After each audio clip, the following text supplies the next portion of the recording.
where the Word of God says, I was glad when they said unto me, let us go into the house of the Lord. And so, there's no better place to be than in His house to worship. And so may I call in Brother Lee to lead us in a call to worship.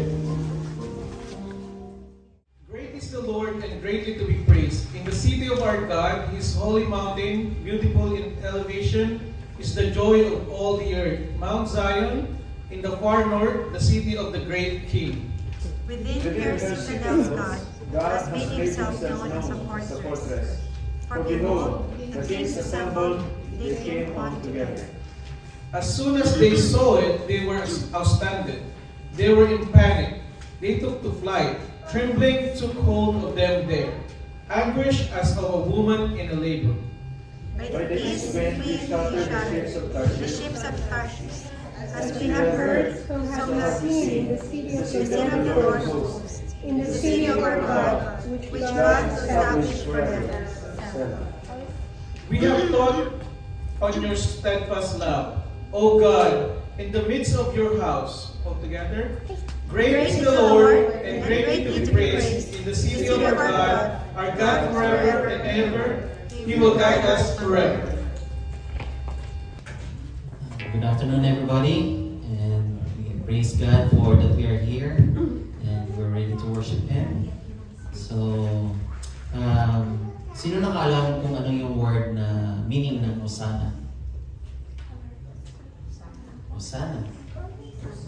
So we always sing that song, right? So the word Hosanna is praise, adoration. So we give praise to our God because He deserves all the praises and glory. So in Matthew 21, verse 9, and this is the time that Jesus was going to in the place of yung ano siya, yung mga tao, they're welcoming Him. And they said that, and the crowds that went before Him, that followed Him, were shouting, Hosanna to the Son of David. Blessed He who comes in the name of the Lord. Hosanna in the highest. So, and then the Jerusalem went praising Him. So, we are here and to praise our God because He deserves all the praises and glory.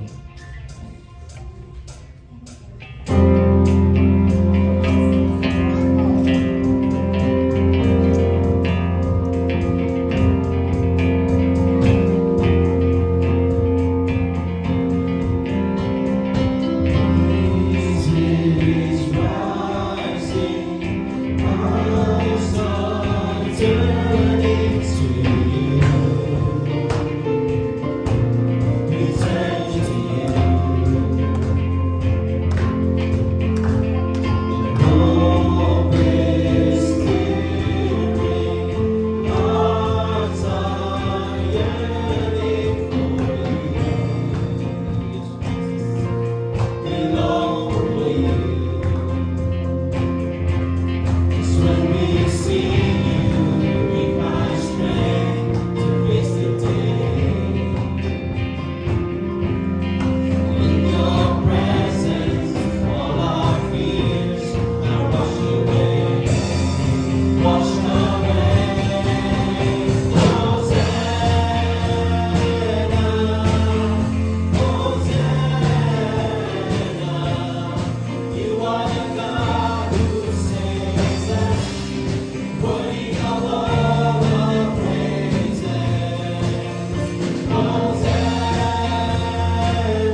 are the God who saves us, worthy of all our praises.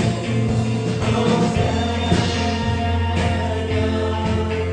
Hosanna, come on the way among us, welcome in the Lord Jesus.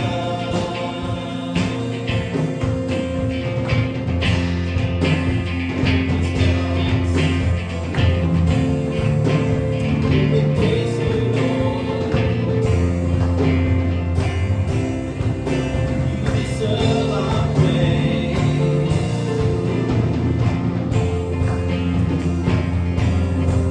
Yes, Jesus. 'Cause when we see you, we find strength to face the day. In your presence, all our fears are washed away. It's when we see you, we find strength to face the day. In your presence, all our fears are washed away. Washed away.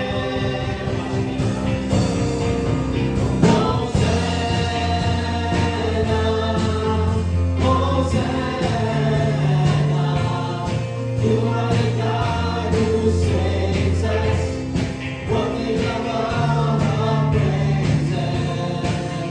Hosanna, Hosanna,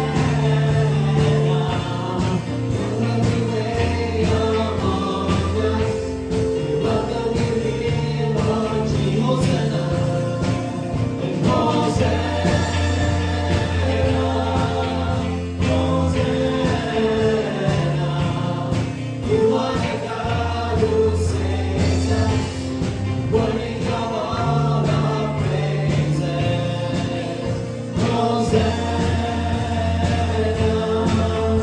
Hosanna, come have your way among us, welcome you in, Lord Jesus.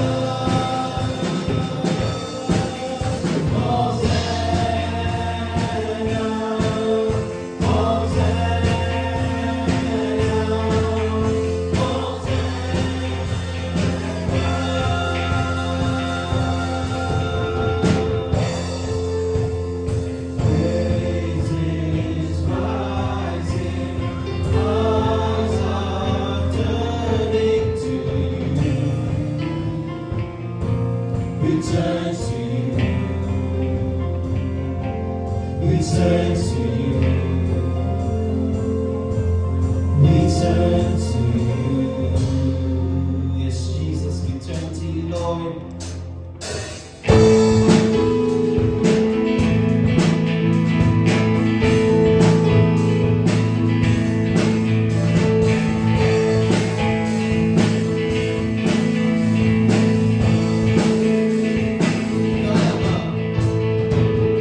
God above the world in motion, God above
God made a way for me.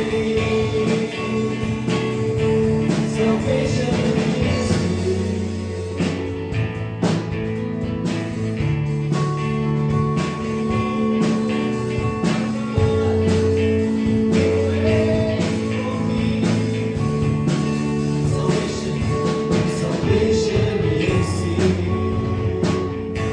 salvation is here and it lives in me.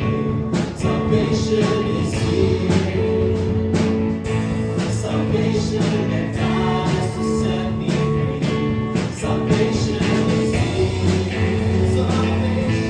Salvation is here and it lives in me. Salvation is here. 'Cause you are alive.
Thank you for the cross, Lord. Thank you, Lord God, for you have saved us. And we are here, Lord God, honoring your name.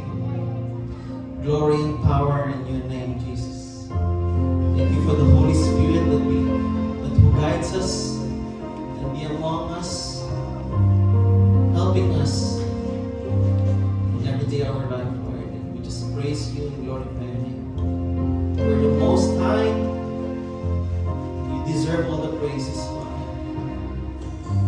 Jesus.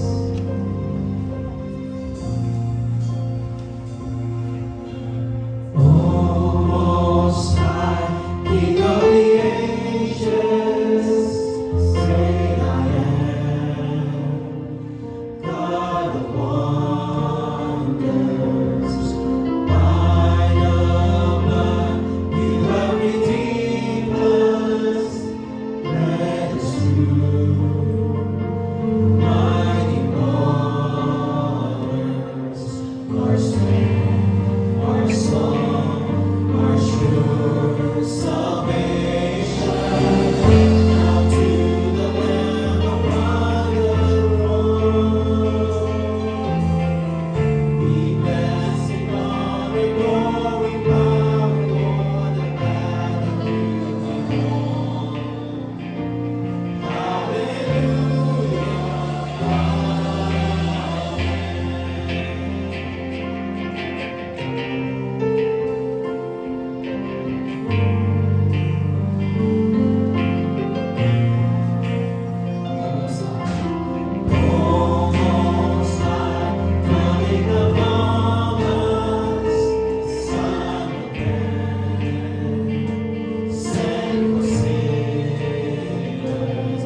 Gracious God and Heavenly Father, we thank you, Lord, for this moment that you've given us. Thank you, Lord, for your Son, Jesus Christ, who had no sin, became sin for us, O Lord. We just want to thank you, Lord, for the opportunity of being here in your house, O Lord. You said in your word that whenever 2 or 3 gathered in your name, you are in the midst of us, O Lord. And we just want to thank you, Lord, for your presence. We just want to thank you, Lord, for everything that you have done in our lives, O Lord. Lord, tonight we come to your throne of grace, humbling our hearts, O Lord. That we can do nothing without you, O Lord. Thank you, Lord, for the salvation that we have, that we received from you, O Lord. We don't deserve this, but you give it anyway to us.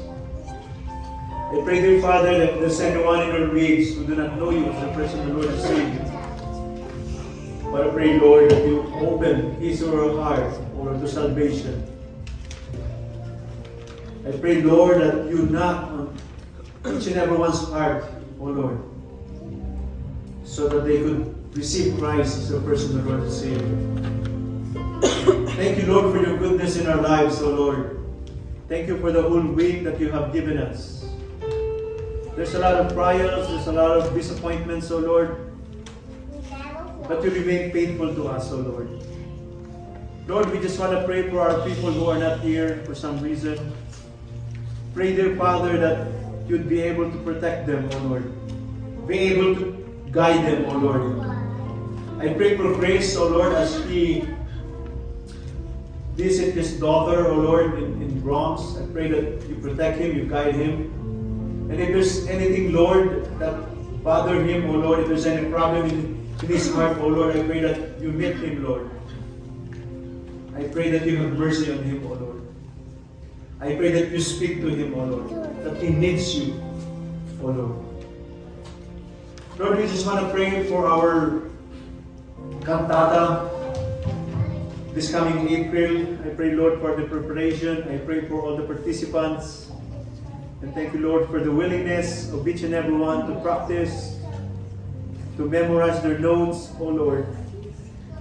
Lord, we do this because we love you. We do this because we want to glorify you, O Lord. Pray, dear Father, that you guide us. I pray that you help us memorize our respective tones, O Lord. And I pray, Lord, that we will be doing this for you and for you alone. Father, I pray for this church. I pray, Lord, that you continue to add more people, O Lord, in this church. I pray that we be able to have a burden, O Lord, to reach the lost, O Lord, of the gospel of the Lord Jesus Christ.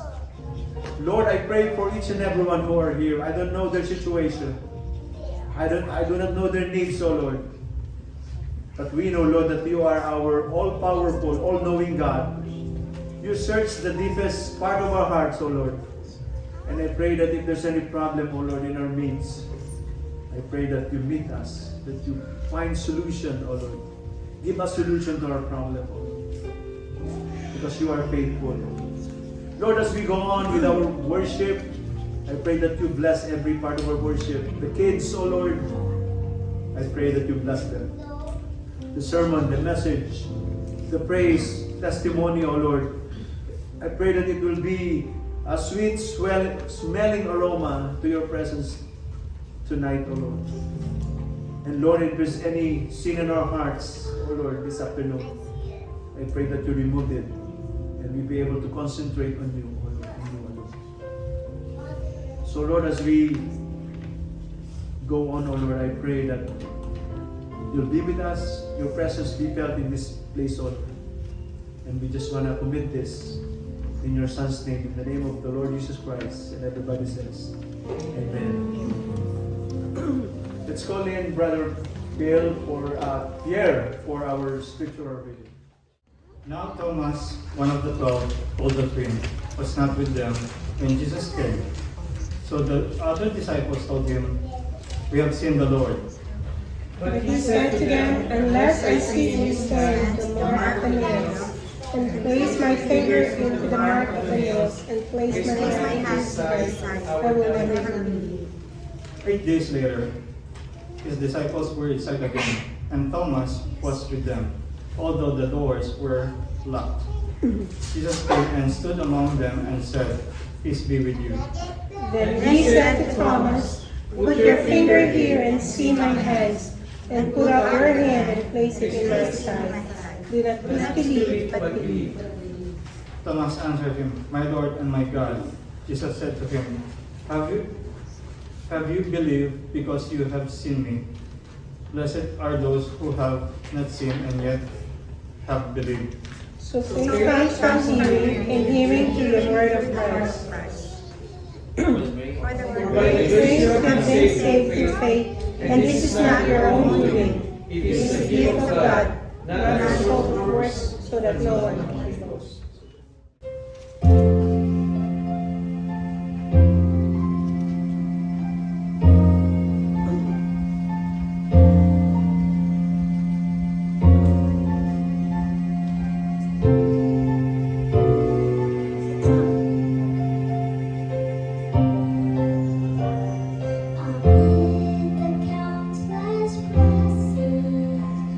The Lord has given me.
praise God once again for the opportunity of sharing God's Word. And indeed, God is worthy of our praise. You believe that?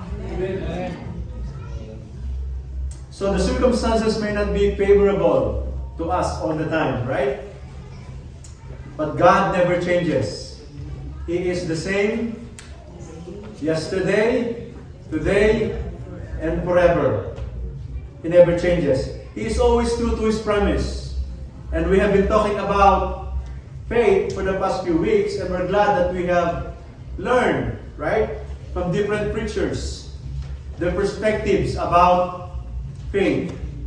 However, the Word of God is firm in its definition of the said term, signifying trust and believe in God and His promises even without physical evidence. And so today I want to talk about one of Jesus' disciples named Thomas. Who among you here know that name? O nabasa niyo na to sa scripture. Si Thomas. In Hebrew, his name is called the twins. His personality is broad, was complex, revealing as skepticism mixed with loyalty and faith. So this is Thomas, and we will see this play out in our text this evening. If you have your Bibles with you, kindly open it to the book of John chapter 20. John chapter 20. I don't care if you have physical Bible or in your phones, but we will read John chapter 20, verse 24 up to 29. And may I request everyone to please stand as we give reverence to the reading of His Word. If you find it, John chapter 20, verse 24 to 29. And the Word of God says, Now Thomas, one of the 12, called the twin, was not with them when Jesus came. So the other disciples told him, We have seen the Lord. But he said to them, Unless I see in his hands the mark of the nails, and place my finger into the mark of the nails, and place my hands into his side, I will never believe. 26. 8 days later, his disciples were inside again, and Thomas was with them. Although the doors were locked, Jesus came and stood among them and said, Peace be with you. Then he said to Thomas, Put your finger here and see my hands, and put out your hand and place it in my side. Do not disbelieve, but believe. Verse 28. Thomas answered, My Lord and my God. 29. Jesus said to him, Have you believed because you have seen me? Blessed are those who have not seen and yet have believed. Let us pray first and commit this message to the Lord. Heavenly Father, we praise you, Lord. We thank you that your word is open before us. Lord, I pray that the ministry of the Holy Spirit will be upon us, O Lord. I pray that you open our minds and our hearts to your word, O Lord. And I pray that the message, the blessings that you prepare for us will be realized later on, O Lord. And we just want to give you all the praise and glory. In Jesus' name we pray. Amen. Please be seated. And so, the setup of this passage was Mary Magdalene went to the tomb of the Lord Jesus Christ early morning while it was dark, right? So remember, the Lord Jesus Christ have been crucified in this passage, and so they were in other texts they were going to the tomb, right, to visit the tomb, and in other texts they have what we call a fragrance, right? Yung pabango para pumunta sila doon at lagyan ng pabango yung libingan ng Panginoong Jesucristo. So while it was dark, she saw that the stone was rolled away. She saw that the stone was not in a proper place. The tomb was open. She ran to Simon Peter and the disciples. She told them that somebody had stolen the body of the Lord Jesus Christ. I'm giving you the foundation before we get into the message. So it looked like they were together going to the tomb, right? And probably Mary was just ahead of them walking, right? When the disciples went into the tomb, they found out that the only linen cloth was in the tomb, right? Without the body of the Lord Jesus Christ. This was when they do not understand what he said, that he would rise again from the dead. Remember, when he was not yet crucified, he taught them that, I will be crucified and I will be what? I will be in the grave for 3 days and I will rise again. Hindi nila yun naiintindihan. They did not see it, right? And so the disciples, after they had learned that the body of the Lord was missing, they went on their homes. But not for Mary, right? Can you imagine without women in the church? Right? So Mary remained outside the tomb weeping. She may be thinking, where would they take the body of the Lord Jesus Christ? And as she wept, 2 angels appeared to her where the body of Jesus was. And so when she was talking with the angels, Jesus appeared in their midst. But she did not know that it was Jesus. Right? Asking her why she was weeping. She answered back and said she was looking for the body of Christ that had been taken, not knowing it was Jesus himself, until he called her by her name. Right? And by then she recognized that it is the Lord Jesus Christ. I believe that it was a joyous moment, a joyous time for Mary. Right? Because the Lord appeared to her. Bakit kaya sa babae mo na nagpakita ang Panginoon, hindi sa mga lalaki? Right? And so, Mary told the disciples about what transpired in the tomb. So, nawala na yung mga disciple. Alright? Maybe she's running, maybe she ran to the disciples and told them what had happened. Right in the tomb. And so, the first day of the week came when the disciples were gathered. Jesus appeared to them for the first time after he resurrected from the grave, showing them that he is alive. And to prove to them that he is alive, he showed the mark of the nails from his hands and his side, right where he was pierced. Indeed, he is alive. Right? This evening, the message is seemingly about resurrection itself, but I established the foundation for us to understand the progression of the story. And so the story is centered upon one of Jesus' disciples named Thomas. I entitled the message, Thomas, from doubt to believe. Thomas, from doubt to believe. Have you ever doubted someone in your life? Right? It could be your wife, it could be your parents, it could be your friends, it could be your loved ones, your co-workers, your churchmates, even your pastor, right? Etc. I know that some point in your life, we doubt somebody, right? And it's not a good feeling, right? This evening, our goal is to explore the transformation from doubt to belief in the disciples Thomas's life, as recorded in John 20, 24 to 29. This message aim is to encourage the congregation to confront their own doubts and strengthen their faith in Jesus' resurrection and His promises. So knowing that belief does not require evidence, but in trust in the risen Lord, our Savior Jesus Christ. And so, the Apostle Thomas is often known for his doubts. Right? However, this is a story is one of the transformative form from doubt to faith in the resurrection of Jesus.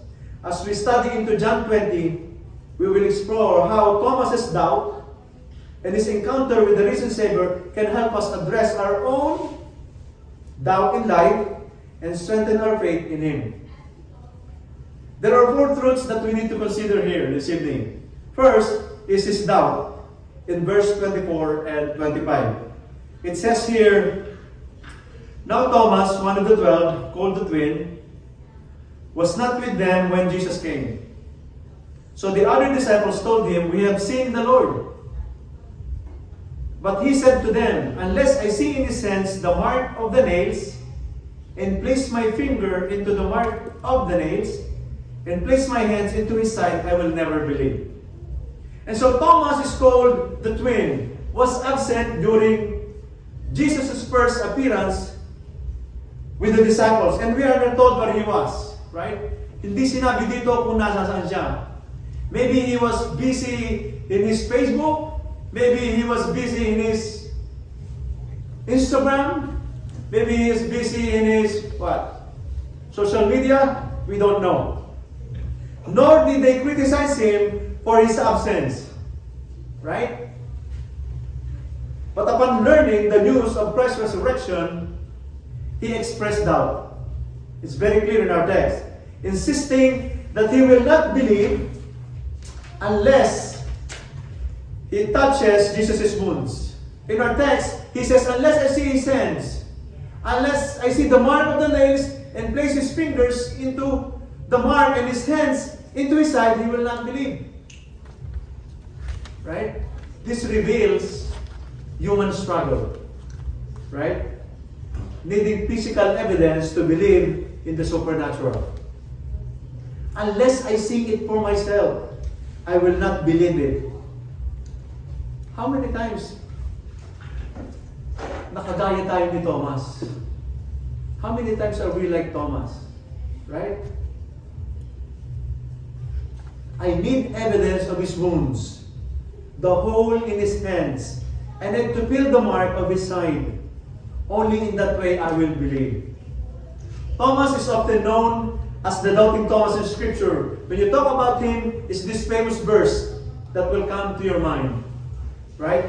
Thomas was probably one of the disciples that does not know what Jesus has promised to them before crucifixion, that on the third day he will rise again.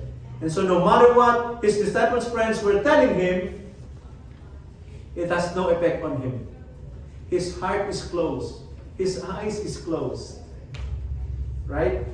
Thomas refuses to believe the testimony of his fellow disciples, considering that he was absent from the first time he appeared. Right? So in the court of law, the testimony of 2 or 3 witnesses is what? Is valid. May kabuluhan yung testimony ng 2 o 3 sa korte. Pero in this case, not only the disciple was present, nandun din yung mga kababaihan present. Ang daming witnesses na nagsasabi sa kanya, "We've seen the Lord." But Thomas did not believe. Right? Either the disciples are liars, or he just wants extreme demand for evidence. Evidence not only for his sight, right? But for touch. And to repeatedly touch Jesus' wounds, he will only believe if these conditions were met. So I admired Thomas though, for his honesty. Right? It was good that he did not pretend to believe when he did not believe. Right? Perhaps maybe he lost all hope when he saw the Savior hanging on the cross. Right? And so that made him decide that if there's no physical evidence to touch his wounds, he will not believe. Right? Parang kagaya din natin sometimes. Sometimes kailangan natin ng ebidensya. But in Christianity, it's a different scenario. Right? We have to believe the supernatural. So some find it interesting that Thomas made no mention of the wound in his feet. Right? Of Jesus. There is no mention in this gospel and in Matthew or in Luke of the piercing of the feet. Maybe his feet may have been nailed to the cross rather than fastened with rope, which was common practice in those days. Right? Parang tinatalinan nila yung paa para hindi mahulog. Or nilalagyan nila ng parang kahoy para hindi mahulog yung paa. Right? But my question for all of us is that, church, Can you relate to Thomas' doubt? Of course, right? Have you ever found yourself in a situation that is so challenging to believe on the promises of God without physical evidence? The scripture is full of God's promises. This book is full of God's promises. And that has been proven by the life of those faithful believers who have gone before us. Right? And yet when we talk about faith, we doubted God. We doubted Him. Time and time again, without Jesus's goodness and plan for us. I just hope and pray that we can learn from Thomas's life. So how can we address this issue, the doubt in our life? Right? How can we address this? The devil is good at this. He's good at putting doubts in your mind. You know, the technique of the devil is still the same. It has not changed from the beginning. You know what the devil do? He twisted the word of God. Just like what he did with Eve on the Garden of Eden. He uses the word of God as a what? Ginamit niya ang salita ng Panginoon as a front. Right? But he twisted it. He gave Eve doubts in his head. Is it really the word of God? We can overcome this doubt with this word. If we read, if we memorize, if we meditate the word of God. If we know the word of God, we would not doubt Him at all. Number 2, his encounter in verse 26 to 27. His encounter. In verse 26 it says, 8 days later, his disciples were inside again, and Thomas was with them. Now he is not absent. He is with them. Although the doors were locked, Jesus came and stood among them and said, "Peace be with you." Right? The same thing that he did. Then he said to Thomas, "Put your finger here and see my hands, and put out your hand and place it in my side. Do not disbelieve, but believe." And so 8 days later, the disciples were gathered. This is the following Sundays. Right? The following Sunday, Thomas was there, and the Lord Jesus Christ appeared to them. So the doors were locked, and in this time, Thomas was present at the gathering. Jesus entered the room in the same mysterious way, greeted everyone, "Peace be with you." The same greetings when he first appears. Jesus in his compassion appeared to Thomas. Isn't it amazing that he approached Thomas directly with all the people inside there? Right? Jesus in his compassion appeared to Thomas and speak to him directly, inviting him to touch his wounds. Remember, the Lord Jesus Christ is what? He is all-knowing. He knows what is in our mind. He knows what is in our hearts. Right? And so, I don't know if he was shocked, because remember, he was absent from the first encounter. And he demanded to touch Jesus' wound. Now, he is in front of the risen Savior, and Jesus, being the Son of God, knows what Thomas was thinking. Right? He wants to address the issue with him. "Here I am, Thomas." Right? Said Jesus, "I'm in front of you. Touch the wounds of my hands and my side. Come on. See it and touch it for yourself." Thomas was probably ashamed of himself, right? When this was happening, not only because he doubted Jesus, but also in which he was in front of his fellow disciples, right? It is human nature that we are embarrassed, right? When we are confronted with the truth, especially in front of so many people. We don't know what to do or say, right? We're like a statue. Parang na-preach siya siguro, maybe. When he was confronted with the reality of life. As much as possible, we want these things to finish. Right? The confrontation and stuff. So the next phrase is the most interesting. the Lord Jesus Christ said, "Do not disbelieve, but believe."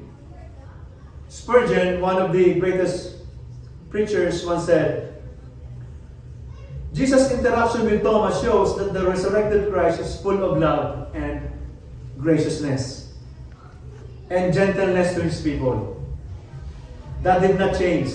The whole conversation was indeed a rebuke, right, with Thomas, but so veiled with love that Thomas could scarcely think of.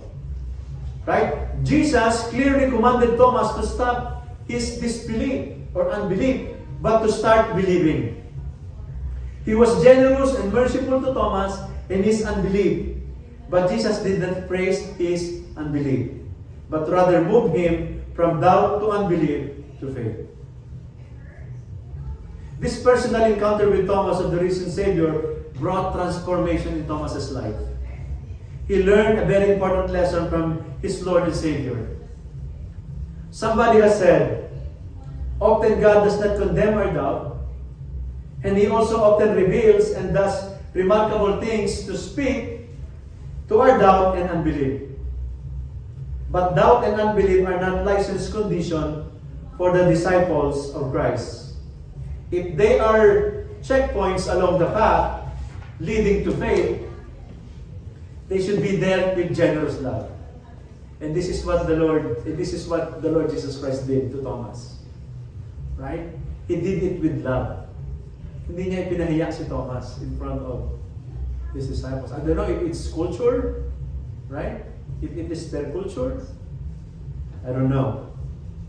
Have you had personal encounter with Christ that transformed your doubt into belief? How did this experience change your life or impacted your faith journey?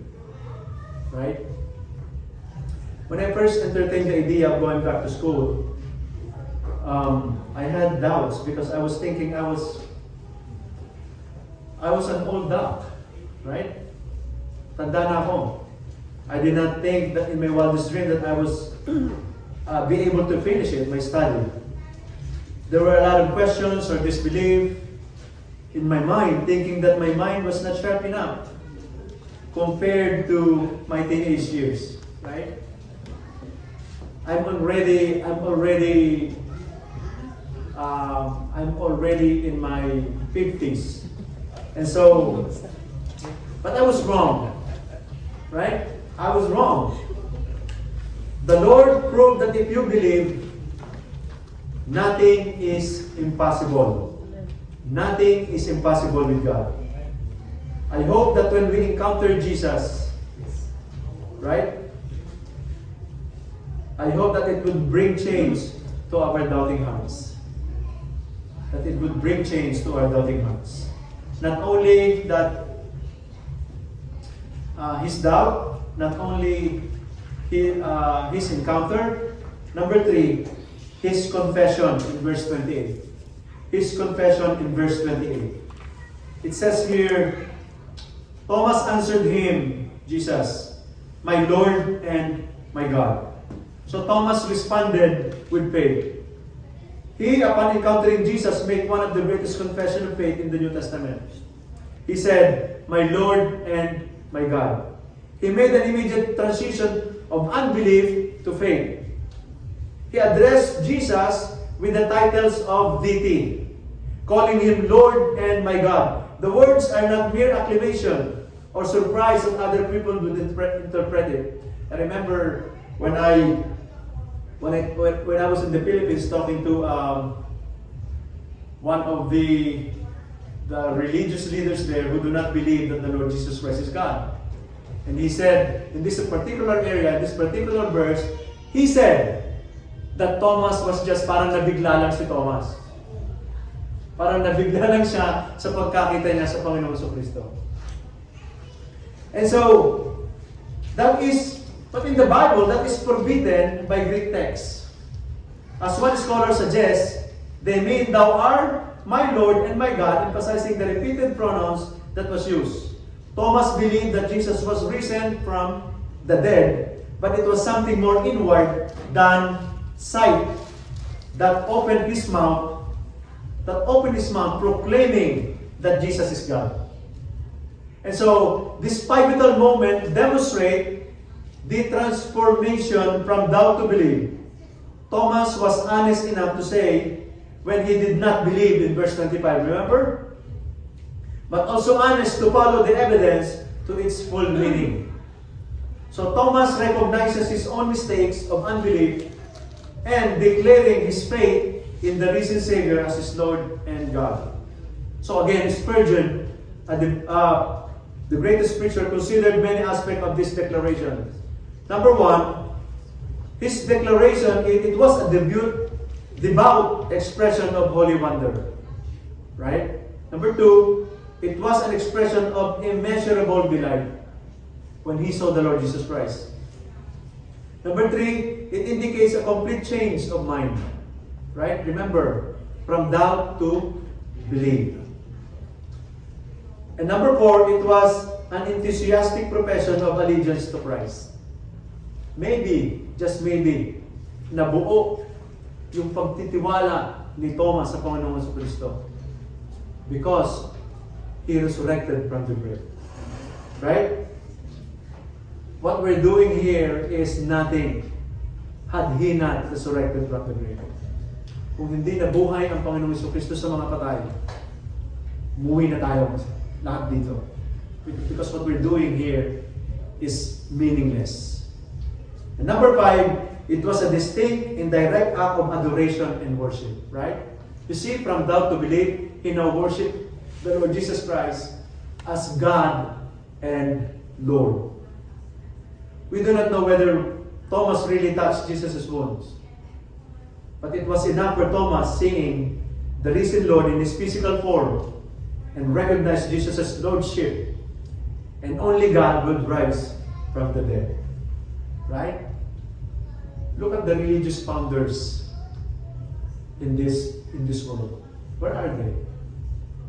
Are they still alive? No. Right? They're still on the grave. Only the Lord Jesus Christ, in recorded history, rose from the dead. And so, we do not know whether Thomas really touched his bones, but it was enough for Thomas seeing the Lord Jesus Christ in His physical form and recognize His Lordship, and only God will raise from the dead. Can you recall a pivotal moment in your journey, in your faith journey, as you acknowledge Jesus as your Lord and your God? Right? Where was there ever a time in your life that Jesus had proven His Lordship to you? I can go on and on. I can tell you stories after stories.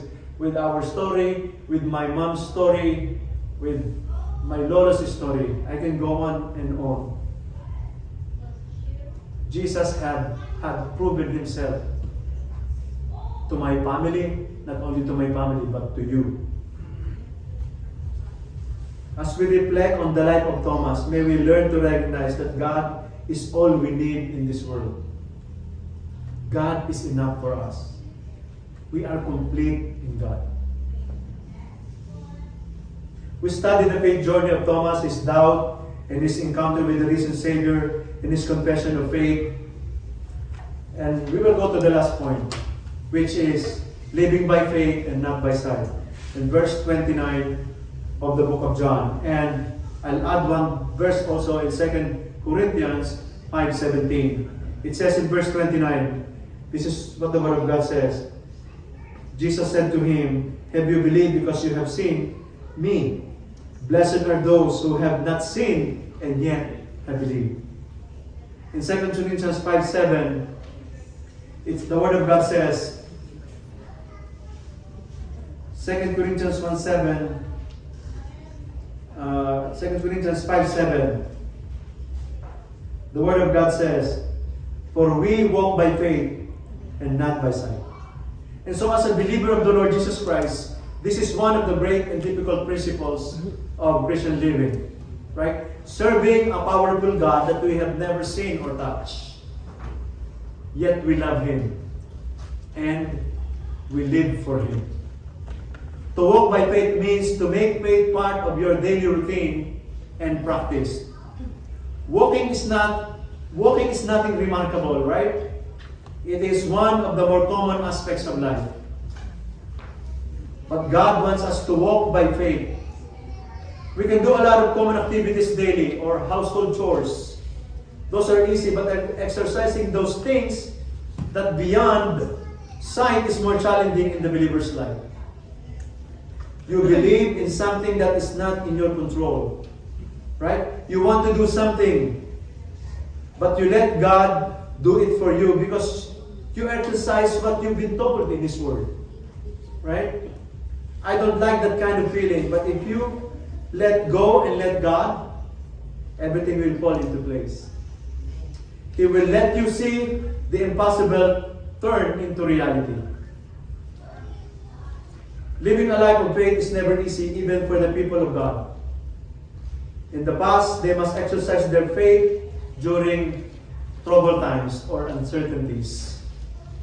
For us, it's even more difficult in this time and season and age when everything is an instant. It's hard to live by faith. Where everything you see, where everything you need is right here. There is a tendency for us to bypass God and do it on our own strength. Jesus commends those who believe without seeing. This affirms the essence of faith, believing without seeing, as mentioned in 2 Corinthians 5:17. And some Bible commentators are divided whether Thomas really touched the wounds of Jesus' hands and side when he said, "Because you have seen me," and not because you have seen and touched me. It gives us the idea that Thomas did not touch Jesus' wounds. In the next phrase, he said, "Blessed are those who have not seen and yet have believed." There is a promise of blessing to those who believe.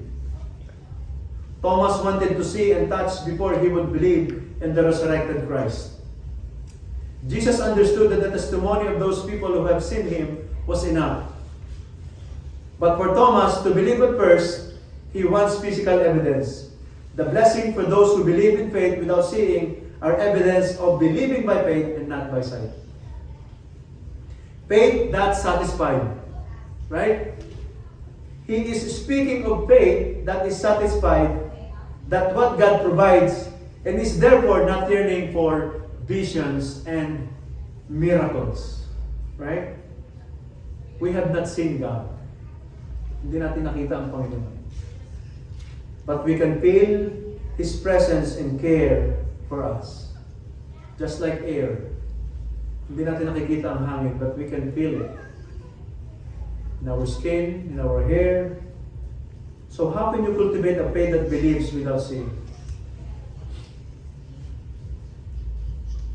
How does the story of Thomas inspire you to trust in God's promises, even you don't see the evidence? My first serious work in America was at a local bakery. I'm all around in that bakery. I can do pretty much everything in the kitchen, but what I love doing is making pandesal. Alam niyo ba yung pandesal? Right? And so I had fun doing it for so many years. You know that faith is like baking bread? Faith is like baking bread. You don't see the bread right away. Right? There is a process to it. You have to put all the ingredients. But it's not guaranteed that it will become bread. Sometimes baka bumagsak. Right? You don't see the bread until it is baked. And you don't see the bread until it is baked. So, but you believe that bread will come out in the oven. Right? So the question for all of us this afternoon is, how do we live out our faith? How do we live out our faith? The life of Thomas' journey of faith gives us a valuable lesson that we can learn as believers. It highlights that doubt, when brought before Jesus, can be an ingredient into stronger faith. Huwag tayong manghina if we doubt God. Because it leads us to stronger faith. Thomas' life is an example for us Christians to believe in Christ's resurrection and His promises, regardless of what we see and what is in front of us. This story inspires to live by faith and not by sight, trusting in the sovereignty of God even in the midst of uncertainty. Church, in our faith journey, we will encounter doubt, like I said. I hope and pray that we will continue to look upon not me, not to anybody else. I hope that and pray that we will continue to look upon who? Jesus, the author and the finisher of our faith. I hope that Thomas's story serves as an example on how to live from doubt to believe and eventually to faith. Let us pray.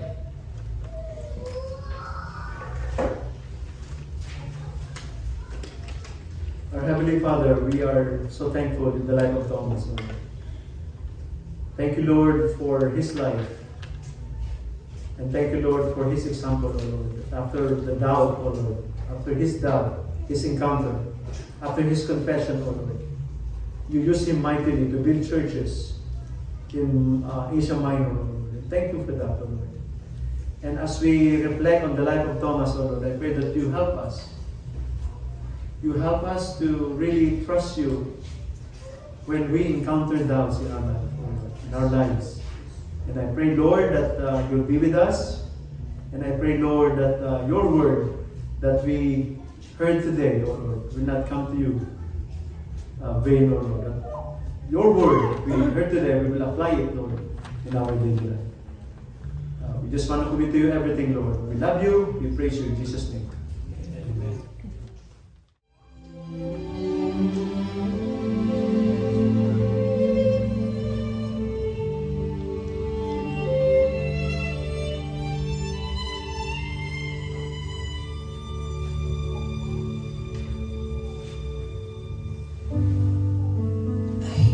Calling out my name, as only you can do. Your voice, it covers all my shame. The old you turn to new. No matter how things look to me, you see a destiny, a perfect promise. You call me beautiful, you call me righteous, you call me worthy of your son's own precious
You call me yours.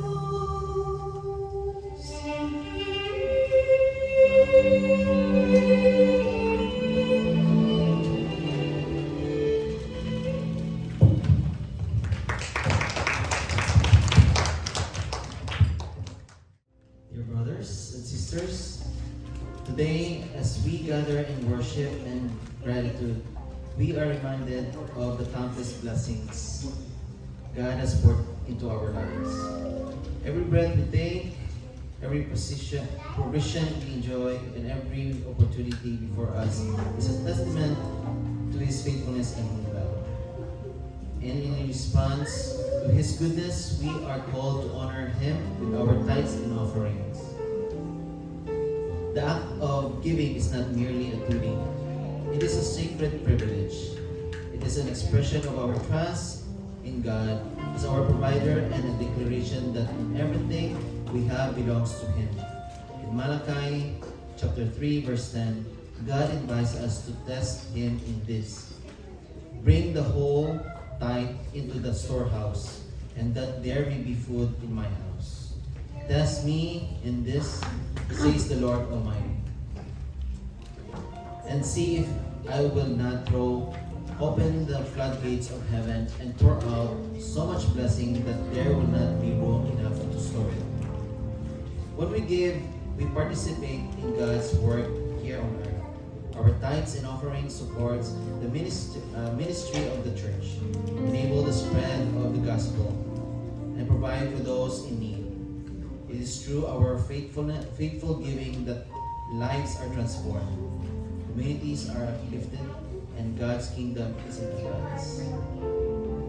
Let us give cheerfully and generously, not our obligation, but out of our heart overflowing with gratitude. As 2 Corinthians 9:7 reminds us, each of you should give what you have decided in your heart to give, not reluctant or under compulsion, for God's love a cheerful giver. Today, as we bring our tithes and offering, let us do so with joy, knowing that our gifts are act of worship and a reflection of our faith in God's provision. Let us trust that He will multiply our offerings for His glory and use them to accomplish His purpose.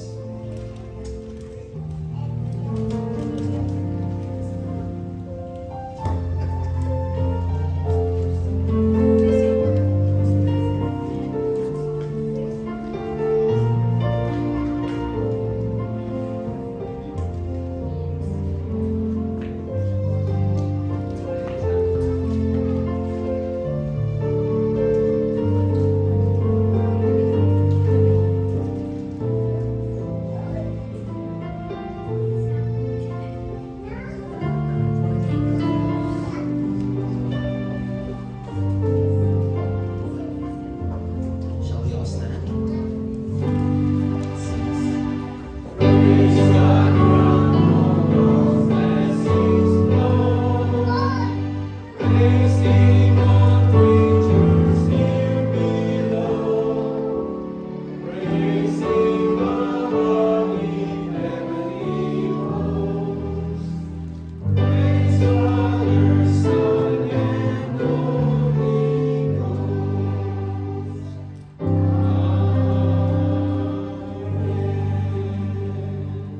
Let's pray. Father God, we thank you, Lord God, for this time that we can just worship you through giving, Father. Lord, you have provided for our needs long before we were born, Father God. Thank you, Lord God, for your life, Jesus Christ. Thank you for these offerings, Lord God, and tithes, Lord. We bring it to your house, Father. This church, Lord, that they would go to the ends of the earth, Father God, to spread your gospel. Use this money, Lord God, to further your kingdom, Father, and touch the lives of other people, Father. And bless this church that would grow for your glory and honor, Lord. Thank you for everything. We bless your name, Father, for providing our needs in our household, Father, and everything, Lord. Without you, we're nothing, Father. And thank you that we can just call upon your name, Lord, and everything, Lord. Bless your name for this night, Lord, and throughout our lives, Father. In Jesus' name we pray. Amen.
God, we believe that you sent your Son, Jesus Christ, that died on the cross, on the Calvary, O Lord, for our sins, and that He rose again from the dead, O Lord, third day. And we have this gospel, O Lord, that we receive from you. Father, as we go on with our life, O Lord, I pray that we share this truth to those people who do not know you as the person, Lord and Savior. You use us as a vessel, O Lord, as a channel of blessing to those who do not believe yet. Father, we just want to thank you, Lord, for the fellowship. Thank you, Lord, for your word. And thank you, Lord, for your children who are here tonight. Bless us together, and we commit this in your Son's name, in the name of the Lord Jesus Christ, our Lord and Savior. And everybody says, Amen and amen. The Lord bless you and keep you.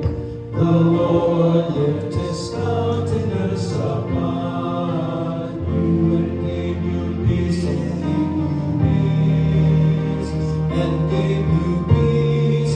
The Lord make His face to shine upon you and be gracious unto you and be gracious. The Lord be gracious, gracious unto you. Amen.